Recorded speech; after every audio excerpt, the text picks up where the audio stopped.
नारायणाय परिपूर्णगुणार्णवाय विश्वोदयस्थितिलयोन्नियतिप्रदाय ज्ञानप्रदाय विबुधासुरसौख्यदुःख सत्कारणाय वितताय नमो नमस्ते।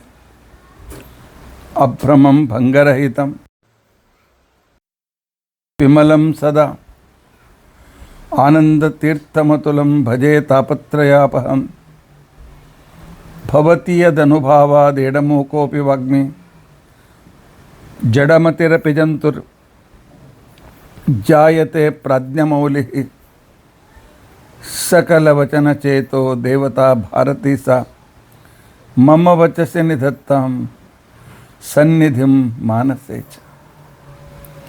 अस्मद्गुरुसमारम्भां टीकाकृत्पादमध्यगां श्रीमदाचार्यपर्यन्तां वन्दे गुरुपरम्परां। विद्यायां विबुधाचार्यं वेदज्ञानाब्धिचन्दिरं दुर्मतध्वान्तमार्ताण्डं सत्यध्यानमुनिं भजे। 50 वर्षपर्यन्तं सततं रामपूजकः श्री सत्यप्रमोद गुरुराट भासतां नो हृदम्बरे। बन्धुस्त्वं गुरुरिष्टदैवतमिति त्वत्पादपङ्केरुहं प्राप्तं मां परिपालयेति सततं याचे निबद्धाञ्जलिः। चित्तं मद्गुणदोषचिन्तनविधौ नूनं मनं मा कृथाः।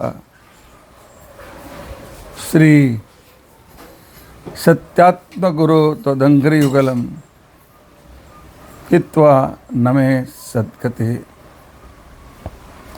यैरहं शुकवत् सम्यक् शिक्षितोऽस्मि कृपालुभिः तान् वन्दे धेनुपाचार्यान् तत्त्वज्ञानार्थसिद्धये। श्री गुरुभ्यो नमः। हरि ओम हरि ओम हरि ओम। स्वस्तिस्तु अशेष सन्मंगलानि सन्तु। श्लोकैकश्रवणपठनमात्रेण वक्तुश्च श्रोतॄणां निखिल कलिकृत कल्मषापनोदनपटुतरे धर्माद्यखिल पुरुषार्थ साधने भूते अद्य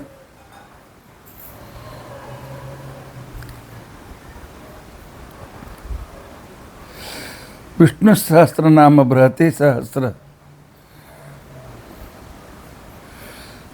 ग्रंथयोः तुलनात्मक विवरणारंभे सति किंचित पूर्वकथानुवादः। हरि ओम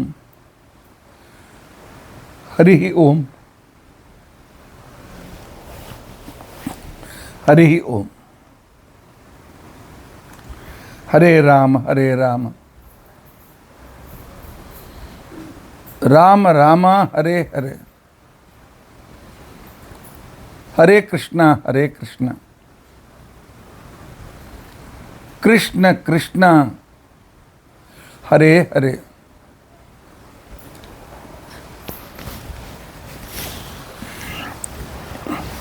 हरे राम राम राम हरे हरे। हरे कृष्ण कृष्ण कृष्ण हरे हरे। हरे राम राम राम हरे हरे। हरे कृष्ण कृष्ण कृष्ण हरे हरे।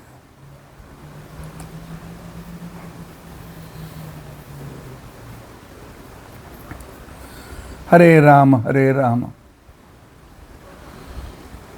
राम राम हरे हरे। हरे कृष्ण कृष्ण कृष्ण हरे हरे। ಹರೇ ರಾಮ ಹರೇ ರಾಮ ರಾಮ ರಾಮ ಹರೇ ಹರೇ ಹರೇ ಕೃಷ್ಣ ಕೃಷ್ಣ ಕೃಷ್ಣ ಹರೇ ಹರೇ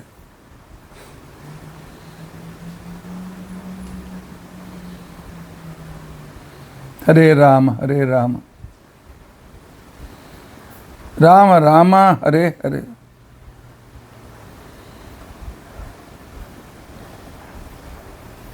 ಹರೇ ಕೃಷ್ಣ ಕೃಷ್ಣ ಕೃಷ್ಣ ಹರೇ ಹರೇ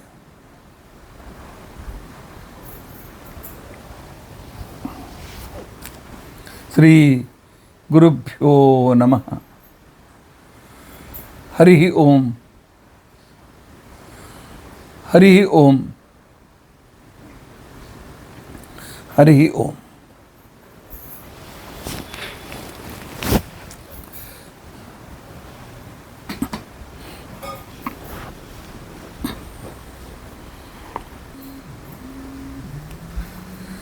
ಪರಮಾತ್ಮನ ವಿಶಿಷ್ಟ ರೂಪ ವಿಶ್ವಕರ್ಮ. ಪರಮಾತ್ಮ ಸಂಪೂರ್ಣ ಜಗತ್ತಿನಲ್ಲಿ ವ್ಯಾಪ್ತನಾದಂತೆ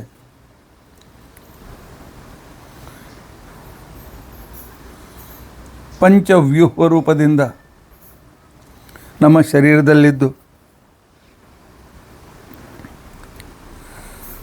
ಆನಂತರ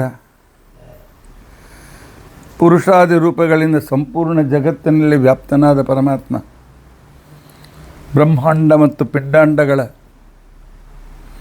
ಜನರ ಎಲ್ಲ ಯೋಗಕ್ಷೇಮವನ್ನು ನೋಡ್ತಾ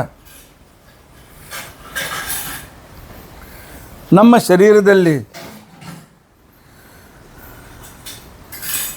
ನಮ್ಮ ದೇಹದ ರಕ್ಷಕನಾಗಿ, ನಮ್ಮ ದೇಹದ ಚಿಕಿತ್ಸಕನಾಗಿ ನಾರಾಯಣ ವಾಸುದೇವ ಸಂಕೃಷ್ಣ ಪ್ರದ್ಯುಮ್ನ ಅನಿರುದ್ಧ ರೂಪದಿಂದ ಪಿಂಡಾಂಡ ಬ್ರಹ್ಮಾಂಡಗಳ ಯೋಗಕ್ಷೇಮ ನೋಡಿಕೊಳ್ಳುವ ಭಗವಂತನಿಗೆ ವಿಶ್ವಕರ್ಮ ಅಂತ ತಿಳ್ಕೊಂಡು ಅಂತ ಹೇಳಿ. ಅದರ ನಂತರದ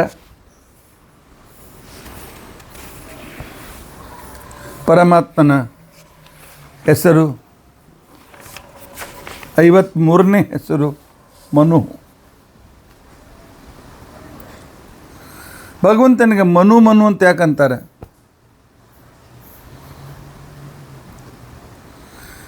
ಸಂಸ್ಕೃತದಲ್ಲಿ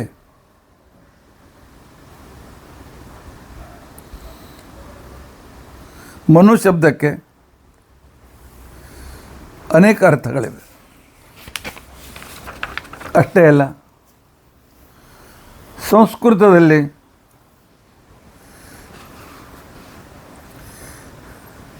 ಮನ ಶಬ್ದಕ್ಕೆ ಅನೇಕ ರೀತಿಯಾಗಿರ್ತಕ್ಕಂಥ ಅರ್ಥವನ್ನು ತಿಳಿಸಿಕೊಟ್ಟಿದ್ದಾರೆ. ಯಾಕಂತಂದರೆ ಮಾ ಧಾತುವಿನಿಂದ ಮನು ಅಂತ ರೂಪ ತಯಾರಾಗ್ತದೆ. ಮಾ ಧಾತುವಿಗೆ ಅನೇಕ ಅರ್ಥಗಳಿವೆ. ಯಾಕಂತಂದರೆ ಕೋಶ ಈ ರೀತಿಯಾಗಿದೆ: ಮಾನಂ, ಜ್ಞಾನಂ, ಲಯಶ್ಚೈವ, ಉತ್ಪಾದನಂಚ, ಇನ್ನೂ ಅನೇಕ ರೀತಿಯ ಶಬ್ದ ಹಿಂದಕ್ಕೆ ನಾನು ಹೇಳಿದ್ದೇನೆ. ಮನು ಅಂತಂದರೆ ಜ್ಞಾನ. ಪರಮಾತ್ಮ ಜ್ಞಾನಾತ್ಮಕನಾಗಿದ್ದು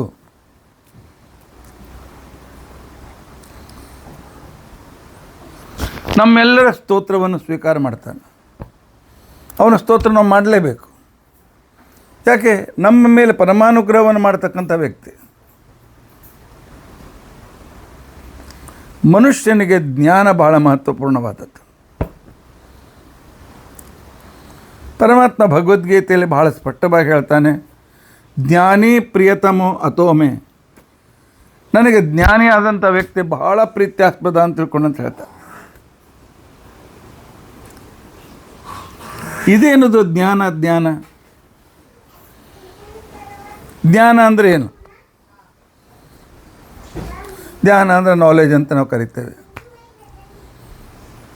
ಜ್ಞಾನ ಅಂತಿಕೊಂಡಂತ ತಿಳುವಳಿಕೆ ಅಂತ ಕರಿತೇವೆ. ತಿಳಿದುಕೊಳ್ಳೋದು ಬೇರೆ, ಅನುಭವಿಸೋದು ಬೇರೆ.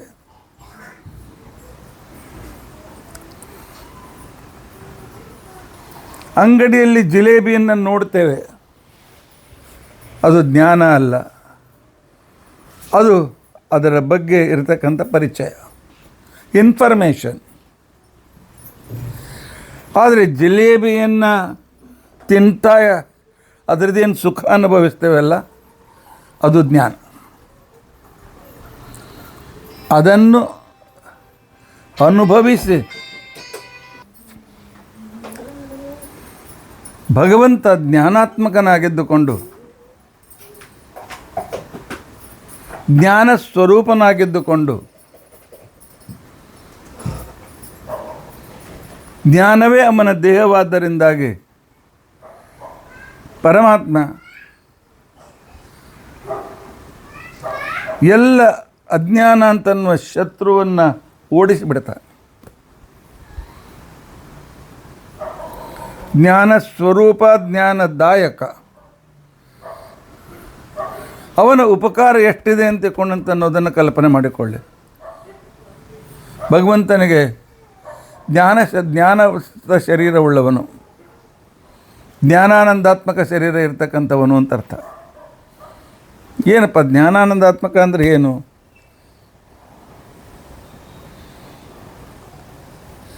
ಕೈ ಕಾಲುಗಳು ಇಲ್ವೇ, ಕಣ್ಣು ತಲೆ ಇಲ್ವೇ, ಮೂಗಿಲ್ವೇ? ಜ್ಞಾನ ಅಂತಿಕೊಂಡಂತಂದಾಕ್ಷಣಕ್ಕೇನೆ ಇದು ಸ್ಥೂಲವಾಗಿರ್ತಕ್ಕಂಥ ರೀತಿಯಲ್ಲಿ ನಮಗೆ ಗೊತ್ತಾಗೋದಿಲ್ಲ. ಅಬ್ಸ್ಟ್ರಾಕ್ಟ್ ಅಂತಿಕೊಂಡಂತ ಅರ್ಥದಲ್ಲಿ ತಿಳ್ಕೊಳ್ಬೋದು. ಹಾಗಾದರೆ ದೇವರ ಅಬ್ಸ್ಟ್ರಾಕ್ಟ್ ಏನು? ದೇವರಿಗೆ ರೂಪನೇ ಇಲ್ಲೇನು? ದೇವರಿಗೆ ಅಸ್ತಿತ್ವನೇ ಇಲ್ಲೇನು?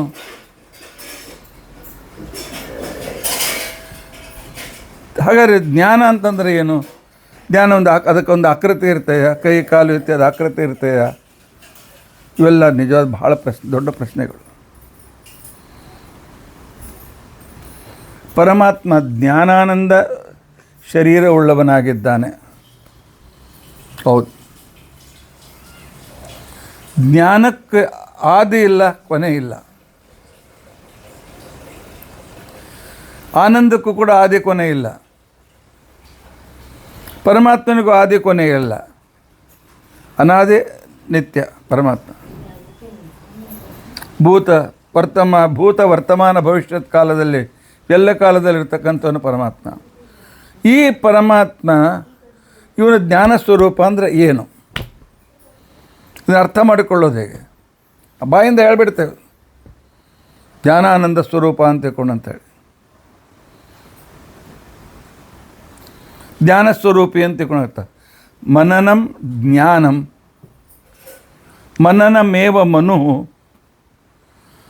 ಜ್ಞಾನಸ್ವರೂಪಿ ಭಗವಾನ್ ಅಂತೇಳಿ ಇದರ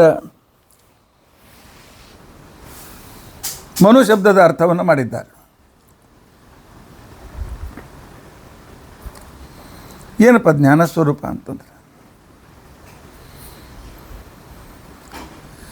ಹೇಗೆ ತಿಳ್ಕೊಳ್ಬೇಕು ಅವನನ್ನು? ಜ್ಞಾನ ಅಂದರೆ ಪ್ರಕಾಶ ಅಂತಿದೆಯಾ? ಏನಿದೆ? ಇಲ್ಲ, ಹಿಂದೆ ಬಂದದ ವಿಚಾರದ ಮುಂದಿನ ಭಾಗ ಇದು. ಪರಮಾತ್ಮ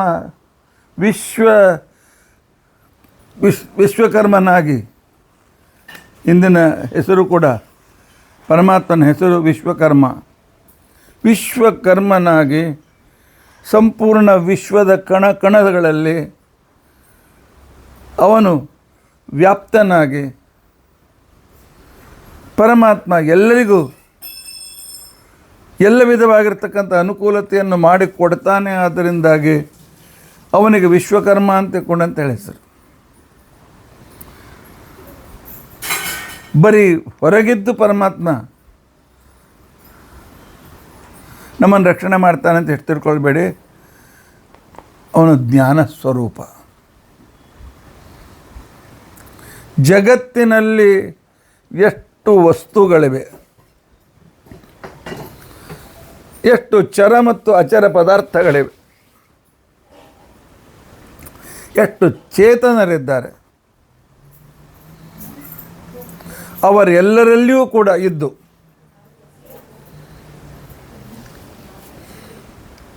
ಅವರು ಅನುಭವಿಸುವ ಪ್ರತಿಯೊಂದು ವಸ್ತುವನ್ನು ಅನುಭವಿಸಿ ಅವರಿಗೆ ಆನಂದವನ್ನು ಕೊಡ್ತಾನೆ. ಆದ್ದರಿಂದಾಗಿ ಭಗವಂತನಿಗೆ ಜ್ಞಾನ ಸ್ವರೂಪ. ನಾನು ಆಗಲೇ ಹೇಳಿದೆ, ಅನುಭವ ಇದಕ್ಕೆ ಜ್ಞಾನ ಅಂತ ಕರೀತಾರೆ, ಪರಿಚಯ ಇದ್ದದ್ದು ಇನ್ಫಾರ್ಮೇಷನ್ ಅಂತ ಕರೀತಾರೆ. ನಮಗೆ ಪರಮಾತ್ಮ ಸರ್ವೋತ್ತಮ ಅಂತ ಅನ್ನೋದು ಇನ್ಫಾರ್ಮೇಷನ್ ಇದೆ, ನಮಗೆ ಜ್ಞಾನ ಇಲ್ಲ. ಯಾಕೆ ಪರಮಾತ್ಮ ಸರ್ವೋತ್ತಮ ಅಂತ ತಿಳ್ಕೊಂಡಂತೇಳಿ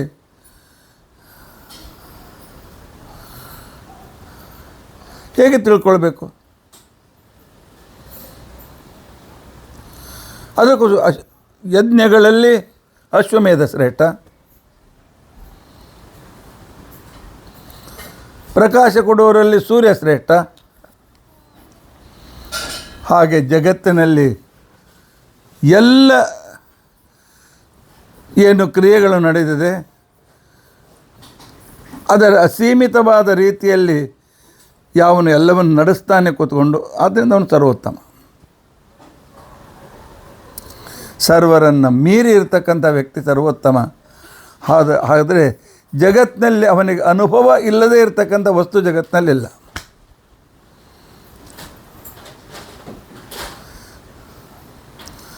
ನನಗೆ ಜಿಲೇಬಿ ಜ್ಞಾನ ಇದೆ,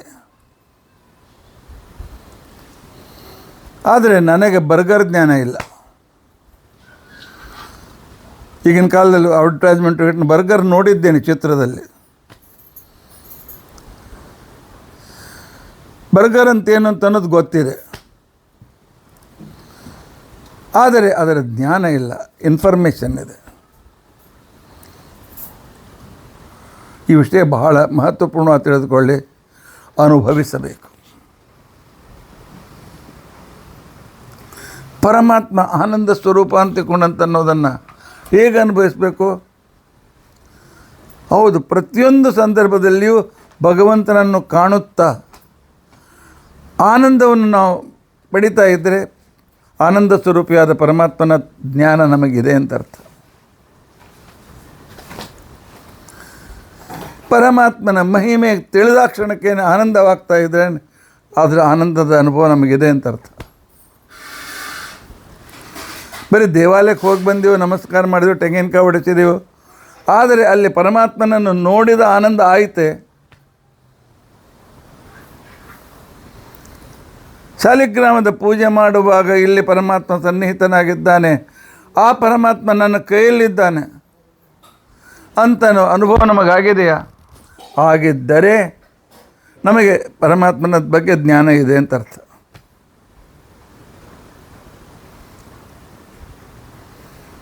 ಇಂಥ ಪರಮಾತ್ಮ ಸರ್ವೋತ್ತಮ, ಸರ್ವಶ್ರೇಷ್ಠ. ಅದನ್ನು ತಿಳಿಸಿಕೊಡೋದಕ್ಕೋಸ್ಕರ ಬೃಹತಿ ಸಹಸ್ರದ ಮಂತ್ರ ಇದು ಹೇಳ್ತದೆ. ತುಜೋ ಯುಜೋ ವನಂ ಸಹ ಇಂದ್ರಸ್ಯ ರತ್ಯಂ ಬೃಹತ ನಾದೃಶ ಆದದರ್ಶದಾದೃಷಾಣಾಂ ದೃಷಿತಂ ಶವಃ ಪುರ ಯದಿ ಮಹಿದ್ಯವಿ ಮತಿವ್ಯಧಿ. ತುಜೋ ಯುಜೋ ವನಂ ಸಹ ಇಂದ್ರಸ್ಯ ರತ್ಯಂ ಬೃಹತ ನಾದೃಶ ಆದದರ್ಶದಾ ದೃಷಾಣಂ ದೃಷಿತಂ ಶವಃ ಪುರ ಯದಿ ಮತಿವ್ಯಧಿ. ನಮ್ಮ ವಿದ್ಯಾರ್ಥಿ ಮಂತ್ರ ಅದನ್ನು ಹೇಳ್ತಾನೆ, ಕೇಳಿ. ಓಂ ತುಜೋ ಯುಜೋ ವನಂ ಸಹ ಇಂದ್ರಸ್ಯ ರತ್ಯಂ ಬೃಹತ ನಾದೃಶ ಆದದರ್ಶದಾದೃಶಾನಂ ದೃಷಿತಂ ಶವಃ ಪುರ ಯದಿ ಮತಿವ್ಯತಿಃ. ಓಂ ತುಜೋ ಯುಜೋ ವನಂ ಸಹ ಇಂದ್ರಸ್ಯ ರತ್ಯಂ ಬೃಹತ. ಪರಮಾತ್ಮ ಅವನಿಗೆ ಯುಜ ಅಂತ ತಿಳ್ಕೊಂಡಂತ ಹೆಸರು. ಹೇ ಯುಜ. ಯಾಕೆ ಯುಜ ಅಂತ ತಿಳ್ಕೊಂಡಂತಂದರೆ ಜೊತೆ ಇರುವುದು ಅಂತ ಅರ್ಥ. ಯುಜದಿಂದ ಯುಗ್ಮ ಅಂತ ಬಂತು. ನಮ್ಮ ಜೊತೆಯಲ್ಲಿ ಅನಾದಿ ಕಾಲದಿಂದ ನಮ್ಮ ಸ್ವರೂಪ ಶರೀರದಲ್ಲಿ, ನಮ್ಮ ಲಿಂಗ ಶರೀರದಲ್ಲಿ, ನಮ್ಮ ಅನಿರುದ್ಧ ಶರೀರದಲ್ಲಿ, ನಮ್ಮ ಸ್ಥೂಲ ಶರೀರದಲ್ಲಿ ನಾವು ಈ ಲೋಕಕ್ಕೆ ಬರುವಾಗ ನಮ್ಮ ಜೊತೆಯಲ್ಲಿ, ಈ ಲೋಕದಲ್ಲಿದ್ದಾಗ ನಮ್ಮ ಜೊತೆಯಲ್ಲಿ, ಈ ಲೋಕ ಬಿಟ್ಟು ಈ ಶರೀರ ಇಲ್ಲೇ ಬಿಟ್ಟು ಹೋಗುವಾಗಲೂ ನಮ್ಮ ಜೊತೆಗೆ ಬರತಕ್ಕಂತಹ ಅವಿಜ್ಞಾತ ಸಖ ಅಂತಿಕೊಂಡಂತೆ ಪರಮಾತ್ಮ ಇದ್ದಾನೆ. ಅಂತರ್ಯಾಮಿಯಾಗಿರ್ತಕ್ಕಂಥ ಮಿತ್ರ ಯುಜ.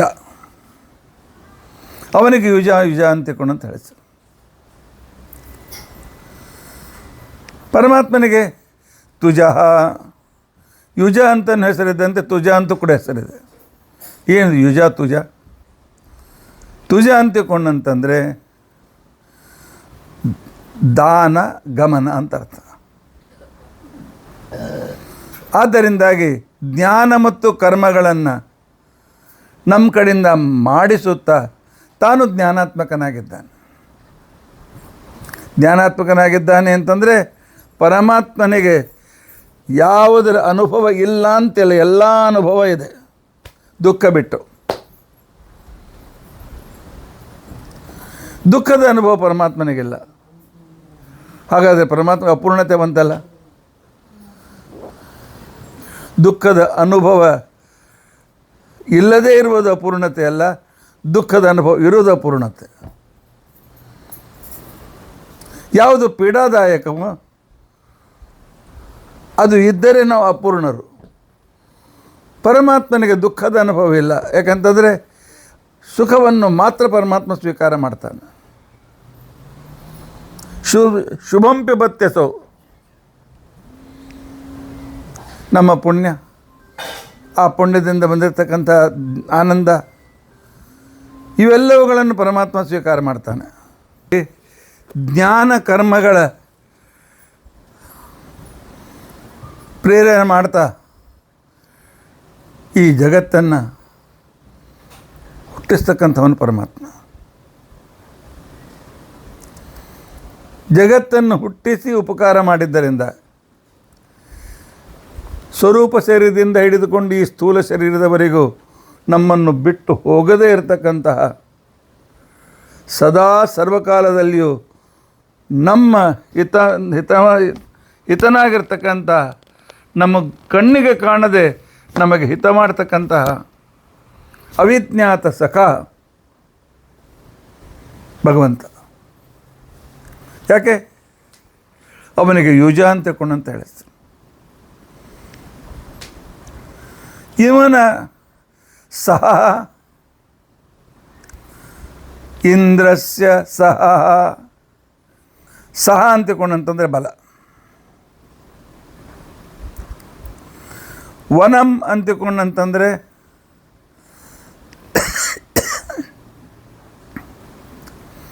ಅದು ಸ್ತುತಿಗೆ ಯೋಗ್ಯವಾಗಿದೆ. ಭಗವಂತನ ಬಲ ಸ್ತೋತ್ರಕ್ಕೆ ಕಾರಣವಾಗಿದೆ. ಅದೇನು ದೊಡ್ಡ ಸ್ತುತಿರಿ ಅಲ್ಲ. ರಾವಣನ ಬಲ ತಿರಸ್ಕಾರಕ್ಕೆ ಕಾರಣವಾಗಿದೆ. ದುರ್ಯೋಧನನ ಬಲ ತಿರಸ್ಕಾರಕ್ಕೆ ಕಾರಣವಾಗಿದೆ. ಭೀಮನ ಬಲ ಆನಂದಕ್ಕೆ ಕಾರಣವಾಗಿದೆ. ಅದನ್ನು ಹೊಗಳಲಿಕ್ಕೆ ಯೋಗ್ಯವಾಗಿದೆ. ಅದು ನಮಗೆ ಉಪಕಾರಕವಾಗಿದೆ. ಉಪಕಾರವಾದ ಬಲ ಅದು ಭಕ್ತ ಜನರು ಅದನ್ನು ಪುನಃ ಪುನಃ ನೆನೆಸುವಂಥದ್ದಿದೆ. ಅಷ್ಟೇ ಅಲ್ಲ, ಅವನ ಬಲ ರಮಣೀಯವಾಗಿದೆ. ರತ್ಯಂ ರಮಣೀಯವಾಗಿದೆ. ಬಲ ಸುಂದರವಾಗಿದೆ ಅಂದರೆ ಅರ್ಥ. ಸೌಂದರ್ಯ ಹೇಗೆ ನಮ್ಮ ತೃಪ್ತಿಗೆ ಕಾರಣವೋ, ಆಗ ನಮ್ಮ ರಕ್ಷಕರ ಬಲವನ್ನು ನೋಡಿದರೆ ನಮಗೆ ಆ ಕಾಲದಲ್ಲಿ ಇವರು ನಮ್ಮ ರಕ್ಷಕರು ಅಂತಿಕೊಂಡಂತನ್ನೋ ಒಂದು ವಿಶೇಷವಾದ ರೀತಿಯಲ್ಲಿ ಅದರ ಬಗ್ಗೆ ಆ ಬಲ ನಮಗೆ ಬಹಳ ಚಂದ ಅಂತ ಅನ್ನಿಸ್ತದೆ. ಅವರಲ್ಲಿದ್ದ ಶಕ್ತಿ ನಮಗೆ ಆನಂದದಾಯಕವಾಗ್ತದೆ.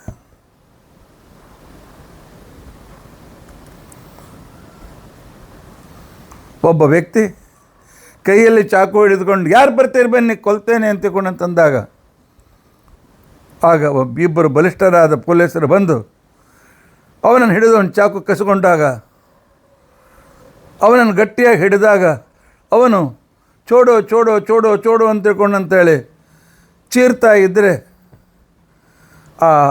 ಅವರ ಬಲ ನಮಗೆ ಆನಂದದಾಯಕವಾಗ್ತದೆ. ಇದೇ ಅದು ರಮಣೀಯ.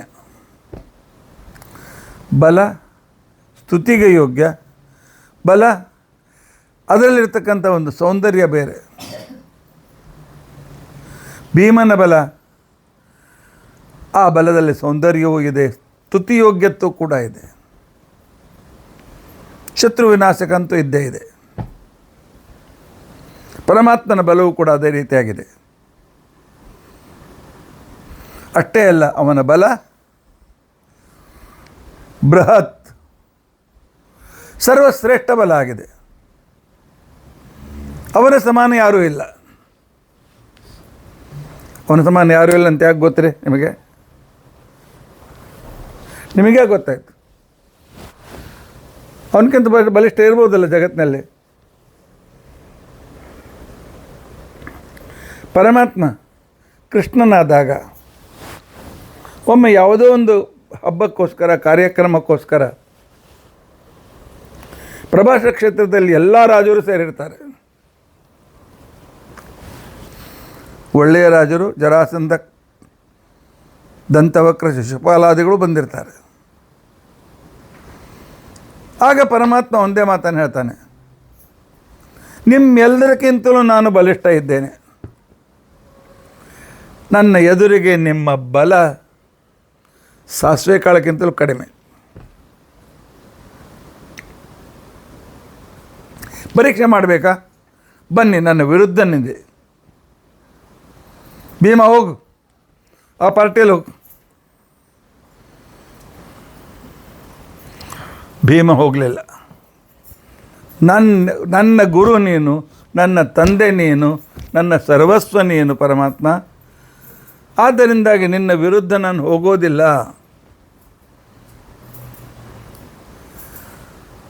ಇಲ್ಲ, ನನ್ನ ಆರ್ಡರ್.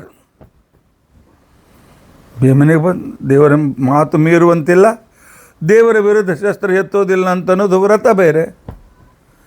ನೀವು ವ್ರತ ಸಂರಕ್ಷಣೆ ಮಾಡಲು, ಭಗವಂತನ ಆಜ್ಞೆಯನ್ನು ಸಂರಕ್ಷಣೆ ಮಾಡಲು.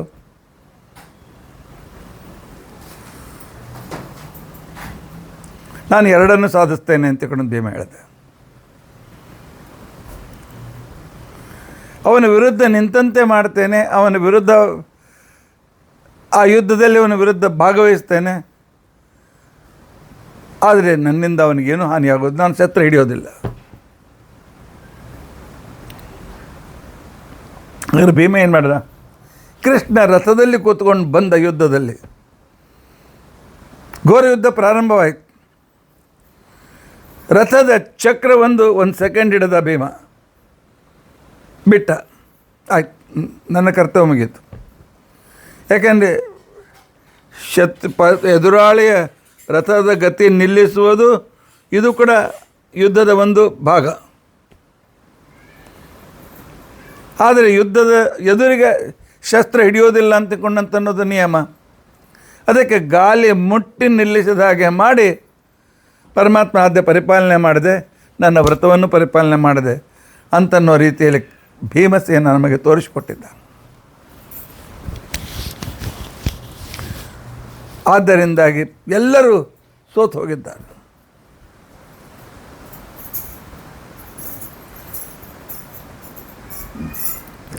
ಆದ್ದರಿಂದಾಗಿ ಪರಮಾತ್ಮನಿಗೆ ಸರ್ವೋತ್ತಮ ಅಂತಿಕೊಂಡಂತಂದರೆ ಇಂದ್ರಸ್ಯ ಸಹ ವನಂ ರತ್ಯಂ ಬೃಹತ್, ಅತ್ಯುತ್ತಮವಾಗಿರ್ತಕ್ಕಂಥ ಬಲ ಇದೆ. ಅಷ್ಟೇ ಅಲ್ಲ, ನಿಮಗೂ ಉದಾಹರಣೆ, ನಾನು ಕೃಷ್ಣಾವತಾರದ ಉದಾಹರಣೆ ಕೊಟ್ಟೆ. ಇವರು ಹೇಳ್ತಾರೆ, ಪೂರ್ವಂ ದೇವಾಸುರ ಯುದ್ಧೇ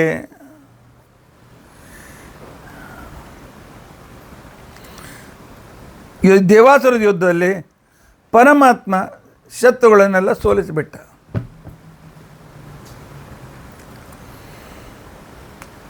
ದೇವಾಸುರ ಸಂಗ್ರಾಮ ಗೆದ್ದ. ಏನರ್ಥ ಅಂದರೆ ಪುಣ್ಯ ಮತ್ತು ಪಾಪಗಳ ಯುದ್ಧ.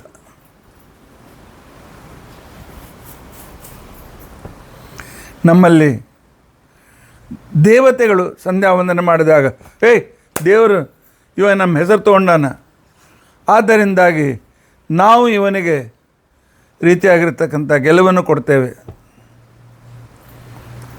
ಇಲ್ಲ ಇವನು ಲೇಟಾಗಿದ್ದಾನೆ, ಆದ್ದರಿಂದಾಗಿ ನಾವು ಇವನಿಗೆ ಪ್ರೇರಣೆ ಮಾಡ್ತೇವೆ ಅಂತ ತಿಳ್ಕೊಂಡಂತೇಳಿ ನಮ್ಮಲ್ಲಿರ್ತಕ್ಕಂಥ ಅಸುರ ತತ್ವಾಭಿಮಾನಿದವರು. ದೇವತೆಗಳು ಇದ್ದಾರೆ, ದೈತ್ಯರು ಇದ್ದಾರೆ ನಮ್ಮಲ್ಲಿ.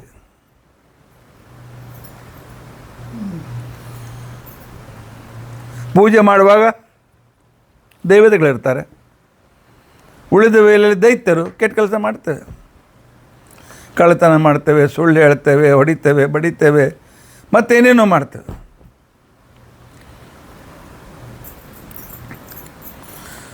ಆದ್ದರಿಂದಾಗಿ ಈ ಪರಮಾತ್ಮನ ದೇವಾಸುರ ಯುದ್ಧ ನಡೆದಾಗ, ದೇವಾಸುರ ಯುದ್ಧ ಅಂತಂದರೆ ಆಗಿದೆ, ಐತಿಹಾಸಿಕಲ್ಲ. ದೇವತೆಗಳ ಮೇಲೆ ಅಸುರೆಲ್ಲ ಯುದ್ಧ ಮಾಡಿ ಬಂದಾಗ ಪರಮಾತ್ಮ ನಿಂತು ಎಲ್ಲ ಅಸುರ ನೋಡಿಸಿದ್ದಾನೆ. ಕೊಡ್ತಾರೆ.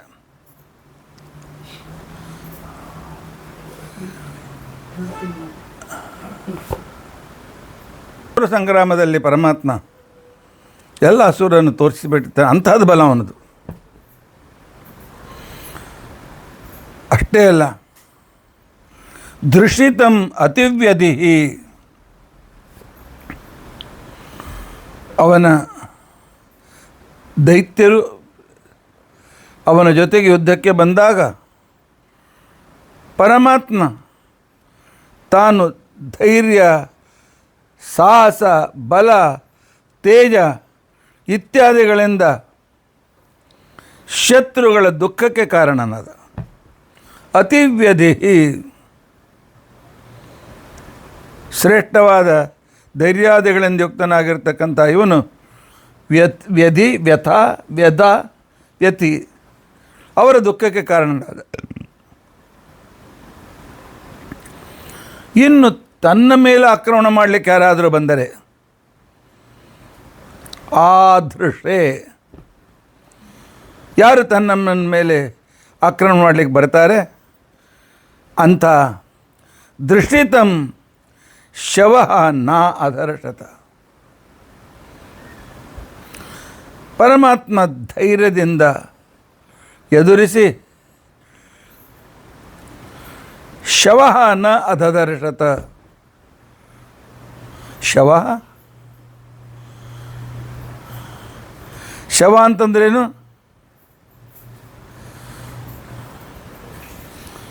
ಅದರ್ಶತ ಅಂತಂದ್ರೆ ಕೊಡಲಿಲ್ಲ ಅಂತ ಅರ್ಥ. ಶವವನ್ನು ಕೊಡಲಿಲ್ಲ. ಯಾರಾದರೂ ಇಂಗ್ಲೀಷ್ ಟ್ರಾನ್ಸ್ಲೇಷನ್ ಇದ್ದರೆ ಡೆಡ್ ಬಾಡಿ ಕೊಡಲಿಲ್ಲ ಅಂತ ಹೇಳ್ಬಿಡ್ತಾರೆ.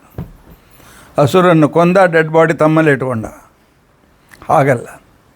ಸಂಸ್ಕೃತದಲ್ಲಿ ಶವ ಅಂದರೆ ಆನಂದ ಅಂತ ಅರ್ಥ. ವೇದದ ಪರಿಭಾಷೆಯಲ್ಲಿ ಶವ ಅಂತಿಕೊಂಡಂತಂದರೆ ಸುಖ. ಶಂ ಸುಖಂ. ಶಂ ಅಂತಂದರೆ ಸುಖವನ್ನು. ಬುರುಣೋತಿ, ಸುಖ ನಮ್ಮ ಹತ್ರ ಬರ್ತದೆ, ನಮ್ಮನ್ನು ಆರಿಸ್ಕೊಂಡು ಬರ್ತದೆ. ಆದ್ದರಿಂದಾಗಿ ಸುಖಕ್ಕೆ ಶವ ಅಂತಕೊಂಡಂತ ಹೆಸರು. ನಾದದರ್ಶತ, ದೈತ್ಯರಿಗೆ ಸರ್ವಥಾ ಸುಖ ಕೊಡಲಿಲ್ಲ. ದೇವಾಸುರ ಯುದ್ಧದಲ್ಲಿ ತನ್ನ ಸುಂದರವಾದ ಅತ್ಯುತ್ತಮವಾದ ಧೈರ್ಯ ಪರಾಕ್ರಮಗಳಿಂದ ಕೂಡಿದ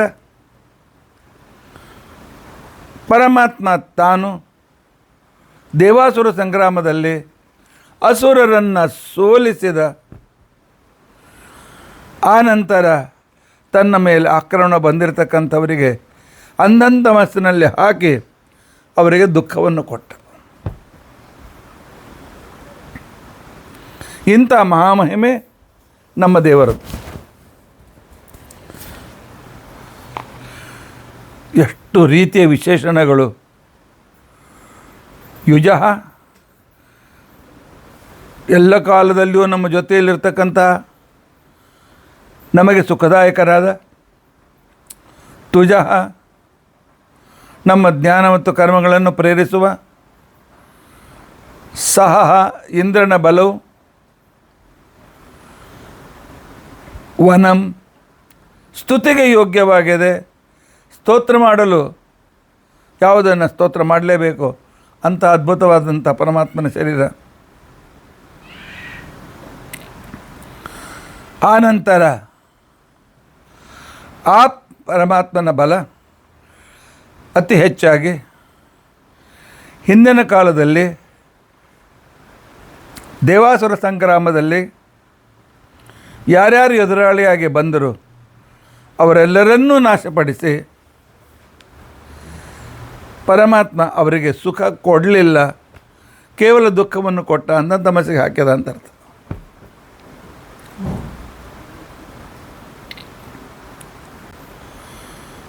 ಈ ರೀತಿಯಾಗಿ ಮಂತ್ರದ ಅರ್ಥ ಇಷ್ಟು ವಿಶೇಷಣ ಸಹಿತವಾಗಿ ಮಂತ್ರ ನಮಗೆ ತಿಳಿಸ್ಕೊಡ್ತದೆ.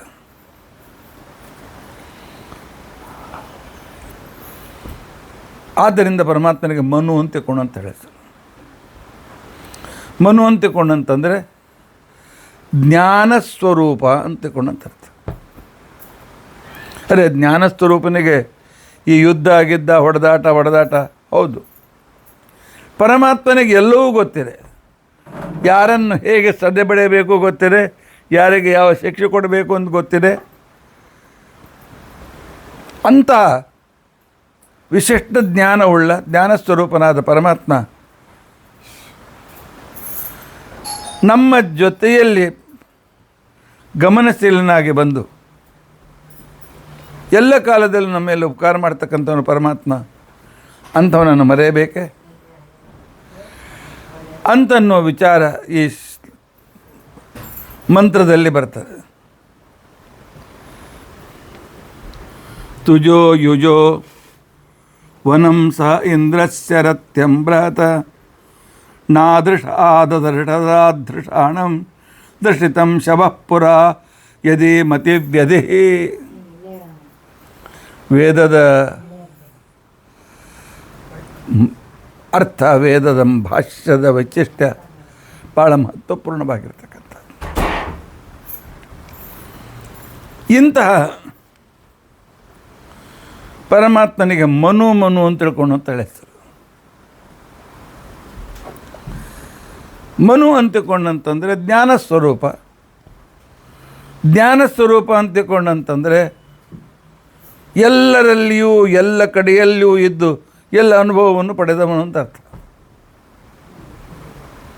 ದುಃಖ ಬಿಟ್ಟು, ಕಷ್ಟ ಬಿಟ್ಟು ಕೇವಲ ಸುಖವನ್ನು ಅನುಭವಿಸಿದ್ದಾನೆ. ಒಳ್ಳೆಯ ಪದಾರ್ಥ ತಿಂದು ನನಗೆ ಆನಂದವಾಗಿದ್ದರೆ ಪರಮಾತ್ಮನಿಗೆ ಆ ಆನಂದದ ಅನುಭವ ಇದೆ. ಆದ್ದರಿಂದ ಅವನು ಜ್ಞಾನ ಸ್ವರೂಪ.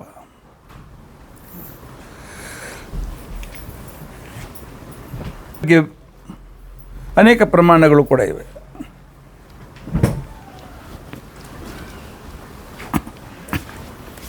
ಬೃಹದಾರಣ್ಯಕ ಉಪನಿಷತ್ತು ಹೇಳ್ತದೆ, ತದ್ಧೈ ತತ್ಪಶ್ಯನ್ ಋಷಿರ್ವಾಮದೇವ ಪ್ರತಿಪೇದೆ ಅಹಂ ಮನು ಅಭವಂ.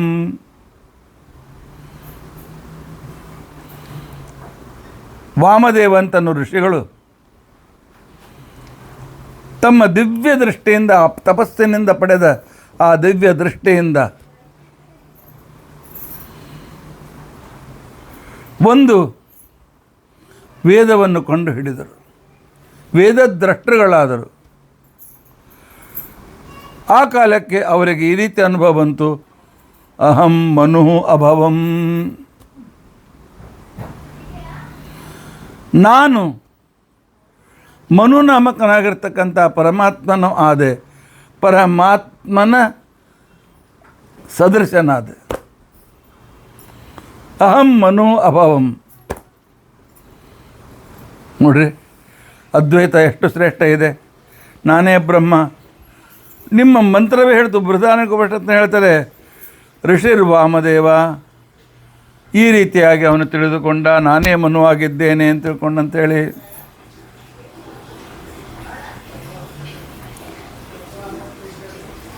ಅದಕ್ಕೋಸ್ಕರ ಆಚಾರ್ಯರ ಭಾಷ್ಯ ನಮಗೆ ಬೇಕಾಗ್ತದೆ. ವಾಮದೇವರು ಈ ಸೂಕ್ತವನ್ನು ಕಂಡುಹಿಡಿದರು. ಆಗ ನಾನು ಮನು ಅಂದರೆ ನನ್ನ ಅಂತರ್ಯಾಮಿಯಾದಕ್ಕಿರ್ತಕ್ಕಂಥ ಪರಮಾತ್ಮ ಜ್ಞಾನ ಸ್ವರೂಪ,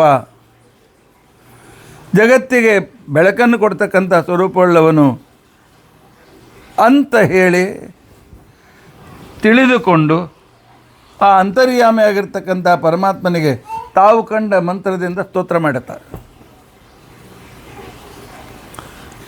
ಹೇಳ್ರಿ, ನಾನು ಮನು ಆದೆ ಅಂತ ತಿಳ್ಕೊಂಡಂತಿದೆ, ನೀವು ಅಂತರ್ಯಾಮಿ ಅಂತ ತಿಳ್ಕೊಂಡಂತ ಯಾಕೆ ಹೇಳ್ತೀರಿ? ನಿಮಗೇನು ಹೇಳಬೇಕಾಗಿದೆ? ಅಹಂ ಮನು ಅಭವಂ.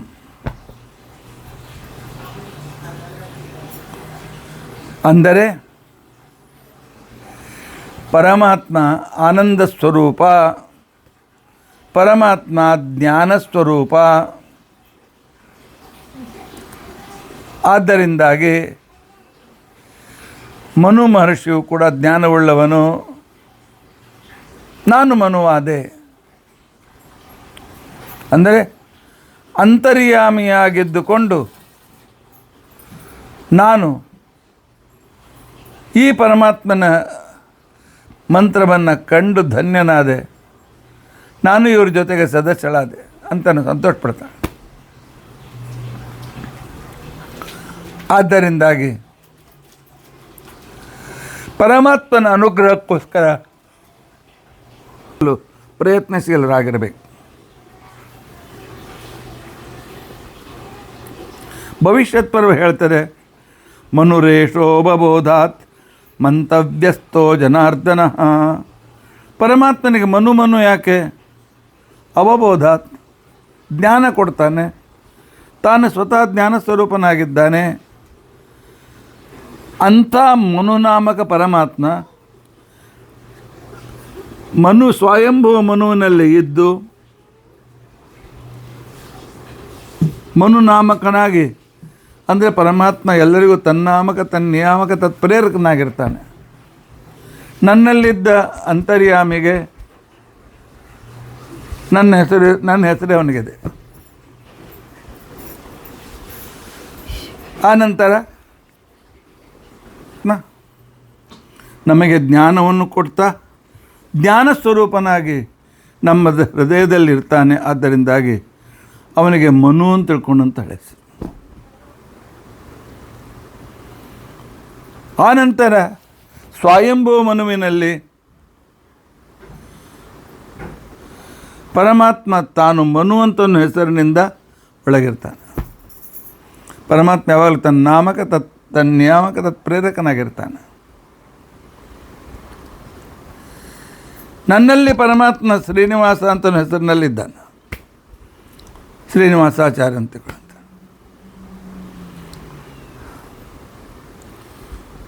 ಈ ಪಂಡಿತನಲ್ಲಿ ವರದ ಅಂತ ಹೆಸರಿನಿಂದ ಪರಮಾತ್ಮ ಇದ್ದಾನೆ. ಈ ಮಹಾಪಂಡಿತನಲ್ಲಿ ಸಮರ್ಥ ಅಂತ ಹೆಸರಿನಲ್ಲಿ ಪರಮಾತ್ಮ ಇದ್ದಾನೆ. ಈ ಅತಿ ಪಂಡಿತನಲ್ಲಿ ವರೇಣ್ಯ ಅಂತ ಹೆಸರಿನಿಂದ ಪರಮಾತ್ಮ ಇದ್ದಾನೆ. ಪಂಡಿತ, ಮಹಾಪಂಡಿತ, ಅತಿ ಪಂಡಿತ. ಪರಮಾತ್ಮ ನನ್ನಲ್ಲಿ ಶ್ರೀನಿವಾಸ ಅಂತ ಹೆಸರಿನಿಂದ ಇದ್ದು ನನ್ನ ನಾಮವನ್ನು ಬಂದಿದೆ. ಶ್ರೀನಿವಾಸ ಅಂತ ಹೆಸರಿನಿಂದ ನನ್ನನ್ನು ಕಂಟ್ರೋಲ್ ಮಾಡ್ತಾ, ನಿಯಮನ ಮಾಡ್ತಾ, ನನಗೆ ಪ್ರವಚನ ಮಾಡು ಅಂತ ಪ್ರೇರಣೆ ಮಾಡ್ತಾನೆ, ಓದು ಅಂತ ಪ್ರೇರಣೆ ಮಾಡ್ತಾನೆ, ಬರಿ ಅಂತ ಪ್ರೇರಣೆ ಮಾಡ್ತಾನೆ. ಆದ್ದರಿಂದಾಗಿ ಆ ಮನುವಿನಲ್ಲಿಯೂ ಕೂಡ ಪರಮಾತ್ಮ ಅವನಿಗೆ ಮನುವಂತನ ರೂಪದ ಜ್ಞಾನ ಸ್ವರೂಪನಾಗಿದ್ದೆ ಅವನಿಗೆ ತನ್ನ ನಾಮಕನಾಗಿ, ತನ್ನ ನಿಯಾಮಕನಾಗಿ, ತತ್ಪ್ರೇರಕನಾಗಿದ್ದಾನೆ. ಹಾಗಾದರೆ ಸ್ವಯಂಭ ಮನು ಪರಮಾತ್ಮನೇ, ಈಗ ಮನು ಪರಮಾತ್ಮನ ಹೆಸರಲ್ಲೇನು ಅಂತ ತಿಳ್ಕೊಂಡಂತಂದರೆ, ಸ್ವಯಂಭ ಮನು ಇರಲಿ, ಸ್ವಾರೋಚಿಷ ಮನು ಇರಲಿ, ಪರಮಾತ್ಮ ಅವನಲ್ಲಿ ಅವರ ಜ್ಞಾನವನ್ನು ಪ್ರೇರಣೆ ಮಾಡ್ತಾ, ಅವರನ್ನು ಜ್ಞಾನಿಗಳನ್ನಾಗಿ ಮಾಡ್ತಾ, ತನ್ನಾಮಕ ತನ್ಯಾಮಕ ಪ್ರೇರಕನಾಗಿ, ಅಂತರ್ಹಿತನಾಗಿ ಅವರಿಗೆ ಬೇಕಾದ್ದನ್ನು ಕೊಟ್ಟು ಮುಂದುವರೆದು ಬಿಡ್ತಾನೆ. ತಾಪಸೋ ಮನುರೇವಚ, ತಾಪಸ ಮನು ಅಂತೇಳಿ ವರ್ಣನೆ ಬರ್ತದೆ ಮಹಾಭಾರತ ಪ್ರಣಯದಲ್ಲಿ. ಇತ್ಯಾದ್ಯ ಕೇವಲೋ ವಿಷ್ಣು, ಇವು ಪರಮಾತ್ಮನ ಸ್ವರೂಪದೇ. ಪರಮಾತ್ಮ ನಮ್ಮನೆ ಓಡಿ ಬಂದಿರ್ತಾನೆ.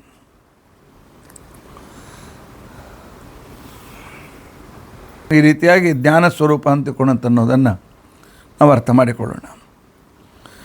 ಸ್ವತಂತ್ರತೆಯ ಮನನಕರ್ತ, ಪರಮಾತ್ಮನಿಗೆ ಯಾರು ಹೇಳಿ ಕಳಿಸ್ಯಾರೇನ್ರಿ, ಹೋಗಪ್ಪ ವರದಾಚಾರಲ್ಲಿದ್ದುಕೊಂಡು ಅಭ್ಯಾಸ ಮಾಡಬೇಕು ಅಂತಿಕೊಂಡಂತನು ಪ್ರೇರಣೆ ಮಾಡು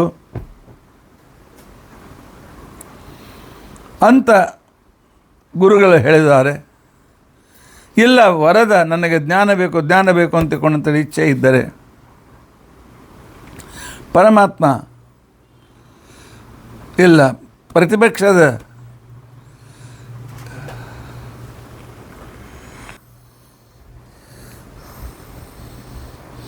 ಇವರಿಗೆ ಪ್ರೇರಕನಾಗುವಂತ ತಿಳ್ಕೊಂಡಂಥೇಳಿ ಯಾರು ಆರ್ಡರ್ ಕೊಡೋರಿಲ್ಲ. ತನ್ನ ಇಚ್ಛೆಯಿಂದ, ತನ್ನ ಸ್ವಂತ ಇಚ್ಛೆಯಿಂದ ಪರಮಾತ್ಮ ನಮ್ಮಲ್ಲಿ ಇದ್ದುಕೊಂಡು ನಮಗೆ ಜ್ಞಾನವನ್ನು ಕೊಡ್ತಾನೆ, ಜ್ಞಾನ ಮಾಡಿಕೊಡ್ತಾನೆ. ಜ್ಞಾನ ಮಾಡಿಕೊಡದೇ ಇದ್ದರೆ ಏನಾಗ್ತಿತ್ತು?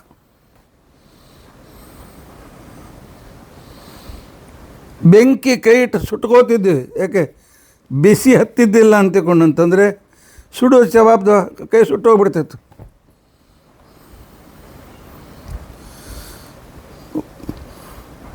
ನಮಗೆ ಆಗ್ರಹಣ ಮಾಡಲಿಕ್ಕೆ, ಪರಿಮಳ ಇತ್ಯಾದಿಗಳನ್ನು ಸ್ವೀಕಾರ ಮಾಡಲಿಕ್ಕೆ ಶಕ್ತಿ ಇದ್ದಿದ್ದಿಲ್ಲ ಅಂತಿಕೊಂಡಂತಂದರೆ ಹಳಸಿದ ಪದಾರ್ಥ ತಿಂತಿದ್ದೀವಿ. ಯಾಕೆ? ದುರ್ವಾಸನೆ ಬರೋದಿಲ್ಲ, ನಾಲಿಗೆಗೆ ರುಚಿ ಗೊತ್ತಿಲ್ಲ, ಅದನ್ನು ಹಳಸಿದ್ದೇ ತಿಂದು ಸತ್ತೋಗ್ತಿದ್ದು. ಅಷ್ಟೇ ಅಲ್ಲ, ಪರಮಾತ್ಮ ತಾನು ಸ್ವತಂತ್ರನಾದ್ದರಿಂದಾಗಿ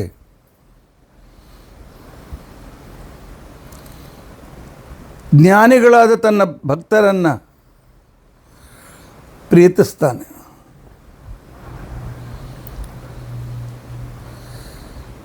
ಅತ್ಯಂತ ಪ್ರೀತಿ ಮಾಡ್ತಾನೆ. ಪ್ರೀತಿ ಮಾಡ್ತಾನೆ ಅಂದರೆ ಅರ್ಥ ಅವರನ್ನು ಮರೆಯೋದಿಲ್ಲ, ಅವರನ್ನು ಯಾವಾಗಲೂ ನೆನೆಸ್ತಾನೆ. ಜೈಮಿನಿ ಮಹಾಭಾರತದಲ್ಲಿ ಒಂದು ಉದಾಹರಣೆ ಬರ್ತದೆ.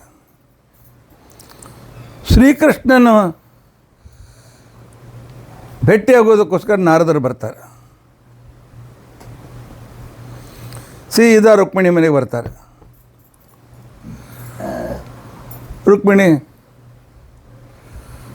ಹೇಳ್ತಾಳೆ, ಇಲ್ಲ ಒಂದು ಸ್ವಲ್ಪ ಅರ್ಧ ತಾಸು ಕೊಡ್ರಿ, ನಮ್ಮ ಯಜಮಾನರು ಪೂಜೆ ಮಾಡ್ಲಿಕ್ಕೆ ಹತ್ತಾರೆ.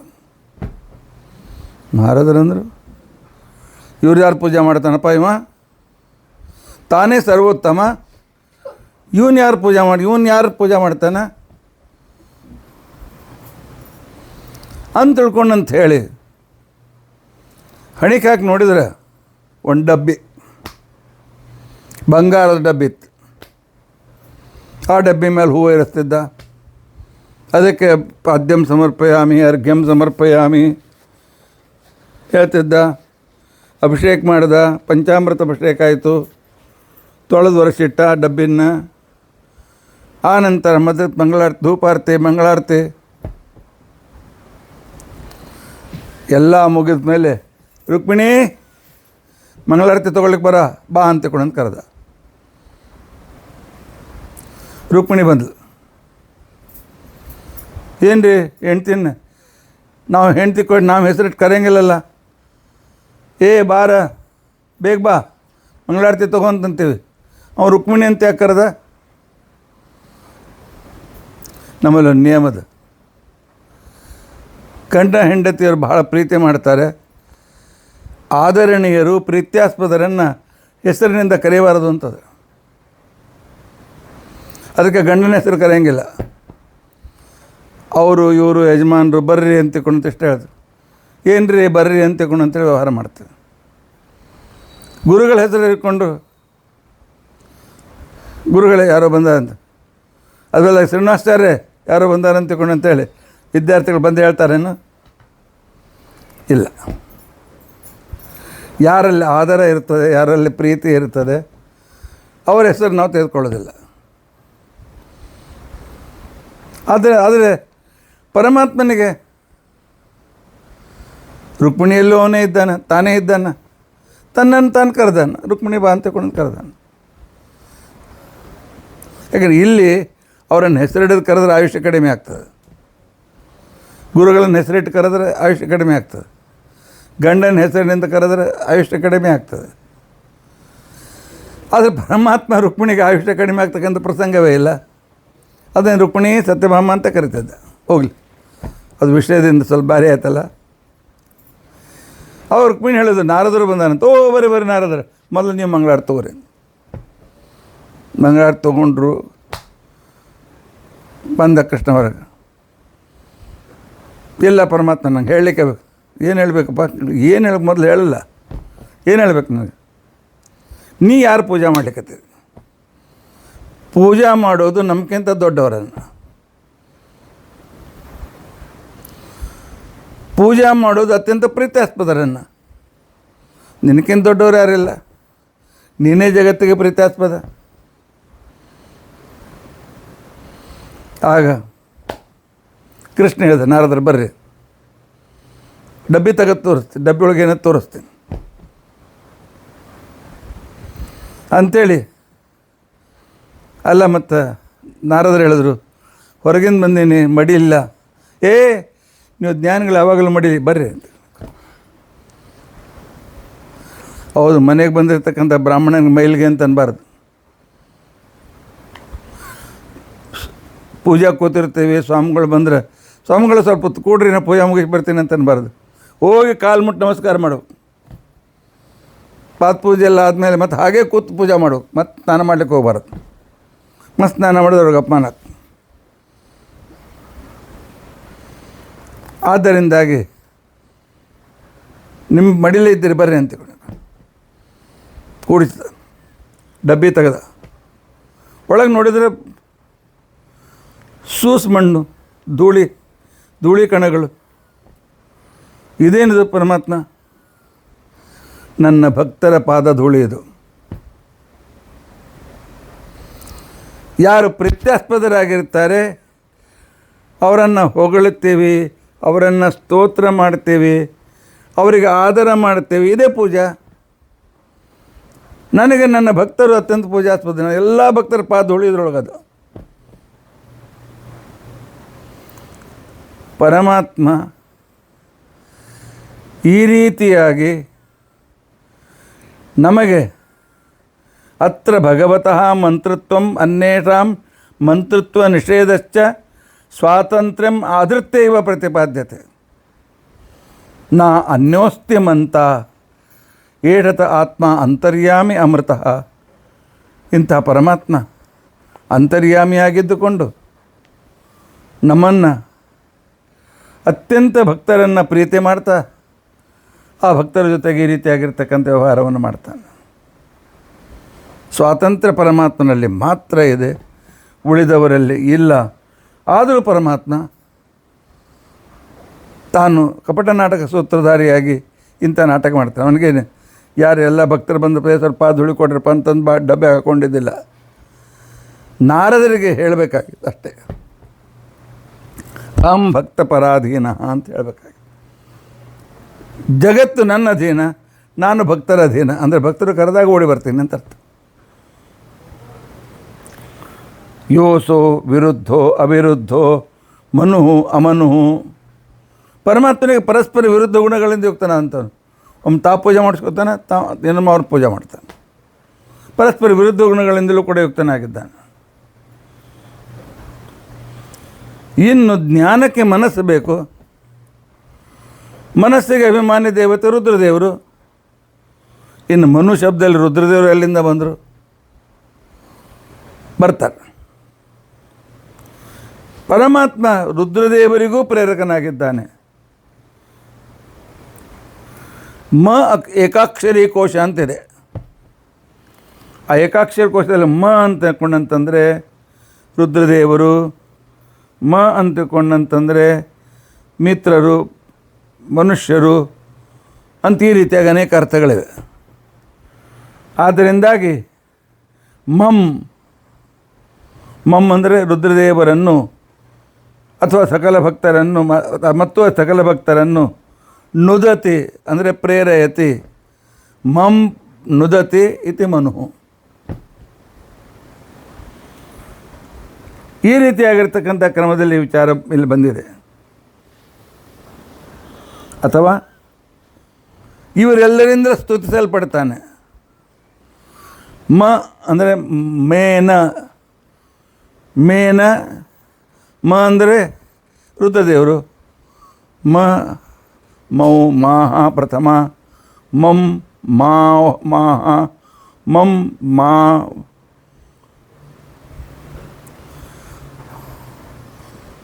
ಮಹಾ ಔ ಮಾಹ ಪ್ರಥಮ, ಮಹಾಮೌ ಮಾಹ ಪ್ರಥಮ, ಮಾಂ ಮಾವ್ ಮೂ ಮಾನ ದ್ವಿತೀಯ,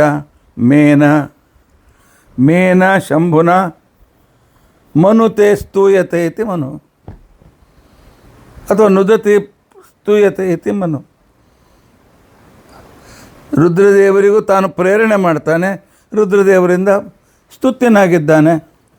ಆದ್ದರಿಂದಾಗಿ ಭಗವಂತನಿಗೆ ಮನು ಅಂತ ತಿಳ್ಕೊಂಡಂತ ಹೇಳ್ತಾರೆ. ಅಷ್ಟೇ ಅಲ್ಲ, ಪರಮಾತ್ಮನಿಗೆ ಮನು ಅಂತ ತಿಳ್ಕೊಂಡಂತಂದರೆ ಜ್ಞಾನ. ಪ್ರತಿಯೊಂದು ವಸ್ತುವಿನ ಸಾಮಾನ್ಯ ವಿಚಾರದಿಂದ ಹಿಡಿದು ಪೂರ್ತಿ ವಿಚಾರ ಗೊತ್ತಿದೆ.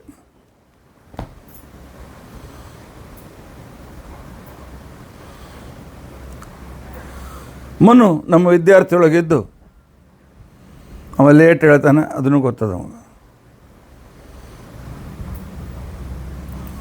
ಅವ ಸಾವಕಾಶ ಕೆಲಸ ಮಾಡ್ತಾನೆ, ಅದನ್ನು ಗೊತ್ತದ. ಅವನು ಪೂಜೆ ಮಾಡ್ತಾನೆ, ಅದನ್ನು ಗೊತ್ತದ.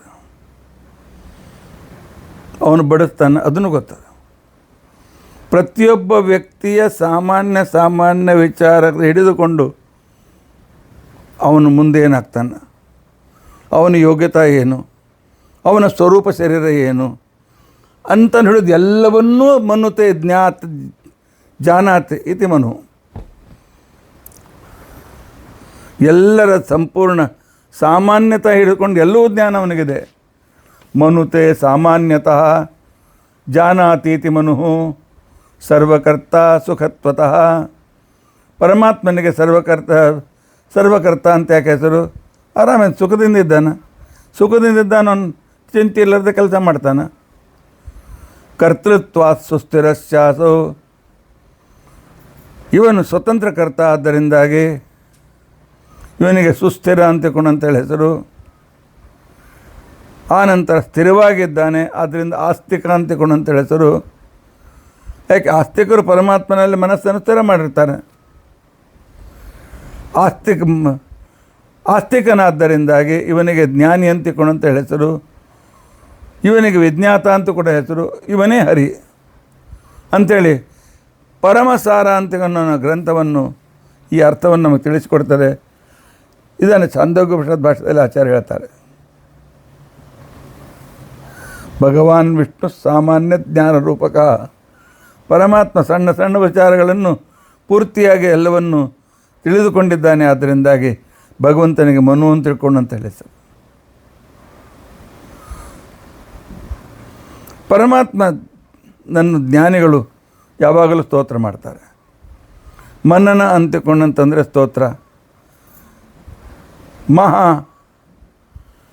ನೂಯತೆ ಸ್ತೂಯತೆ ಇತಿ ಮನು ಮಶ್ಚಾಸೋ ನಿಶ್ಚಮನು ಅಂತ ತಿಳ್ಕೊಂಡಂತಂದರೆ ಜ್ಞಾನಸ್ವರೂಪಿಯಾದ ಪರಮಾತ್ಮ ಜ್ಞಾನಿಗಳಿಂದ ಸ್ತುತಿಸಲ್ಪಡ್ತಾನೆ. ಆದ್ದರಿಂದಾಗಿ ಮನು ಅಂತ ತಿಳ್ಕೊಂಡಂತೇಳಿ ಹೆಸರು.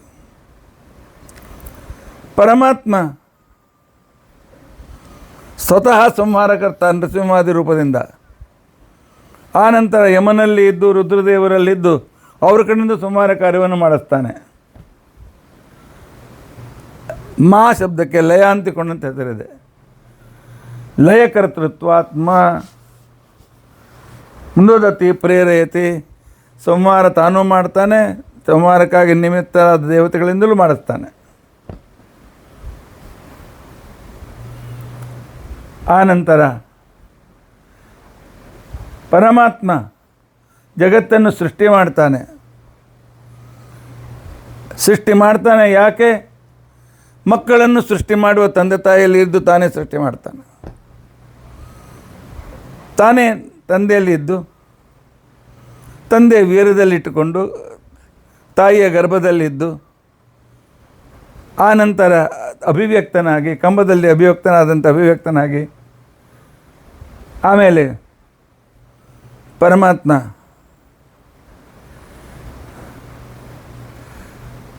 ಇವನ್ ರುದ್ರದೇವರಿದ್ದುಕೊಂಡು ಲಯವನ್ನು ಕೂಡ ಮಾಡ್ತಾನೆ. ಮಾ ಧಾತೋ ಲಯೋತ್ಪಾದನಾದ್ಯರ್ಥ. ಮಾನಂ ಜ್ಞಾನಂ ಲಯಶ್ಚಯವಂತನೂ ಅರ್ಥ ಇರೋದರಿಂದಾಗಿ ಸಂಪೂರ್ಣ ಜಗತ್ತಿನ ಪ್ರಳಯವನ್ನು ಮಾಡ್ತಕ್ಕಂಥವನು ಕೂಡ ಪರಮಾತ್ಮನೇ ಅಂತನ್ನುವ ಮಾತು ಬೃಹದಾರಣ್ಯಕೋಪನಿಷತ್ ಭಾಷ್ಯದಲ್ಲಿ ಈ ವಿಚಾರ ಬಂದಿದೆ. ಈ ರೀತಿಯಾಗಿ ನಾವು ಎಷ್ಟು ವಿಚಾರ ಮಾಡಿದರೂ ಪರಮಾತ್ಮನ ಎಲ್ಲ ಕಡೆಗೂ ಪರಮಾತ್ಮನೇ ಬರ್ತಾನೆ. ಆದ್ದರಿಂದಾಗಿ ಪರಮಾತ್ಮನಿಗೆ ಮನು ಧ್ಯಾನ ಸ್ವರೂಪ ಅಂತ ತಿಳ್ಕೊಂಡಂತ ಹೆಸರು. ನಮಗೂ ಒಳ್ಳೆಯ ಭಗವದ್ ವಿಷಯಕ್ಕೆ ಜ್ಞಾನ ಸಿಗಲಿ ಅಂತ ತಿಳ್ಕೊಂಡಂತೇಳಿ ನಾವು ತಪ್ಪದೇ ಭಗವಂತನಿಗೆ ಪ್ರಾರ್ಥನೆ ಮಾಡೋಣ. ಇತಿ ಅದ್ಯ ಕಥಾ ಪ್ರಸಕ್ತಿ. ಹರೇ ರಾಮ ರಾಮ ರಾಮ ಹರೇ ಹರೇ, ಹರೇ ಕೃಷ್ಣ ಕೃಷ್ಣ ಕೃಷ್ಣ ಹರೇ ಹರೇ. ಉಗ್ರಂ ವೀರಂ ಮಹಾವಿಷ್ಣುಂ ಜ್ವಲಂತಂ ಸರ್ವತೋಮುಖಂ ನೃಸಿಂಹಂ ಭೀಷಣಂ ಭದ್ರಂ ಮೃತ್ಯುಂ ನಮಾಮ್ಯಹಂ. ಅಕ್ಷಯಂ ಕರ್ಮ ಯಸ್ಮಿನ್ ಪರೇ ಸ್ವರ್ಪಿತಂ ಪ್ರಕ್ಷಯಂ ಯಾಂತಿ ದುಃಖಾನಿ ಅನ್ನಾಮತಃ. ಅಕ್ಷರೋ ಯೋಜರ ಸರ್ವದೇವಾಮೃತ ಕುಕ್ಷಿಗಂ ಯಸ್ಯ ವಿಶ್ವಂ ಸದಾಜಾಧಿಕಂ ಪ್ರೀಣಯಾಮೋ ವಾಸುದೇವಂ ದೇವತಾ ಮಂಡಲ ಖಂಡಮಂಡಲಂ. ಶ್ರೀಕೃಷ್ಣಾರ್ಪಣಮಸ್ತು. ಶ್ರೀಕೃಷ್ಣಾರ್ಪಣ.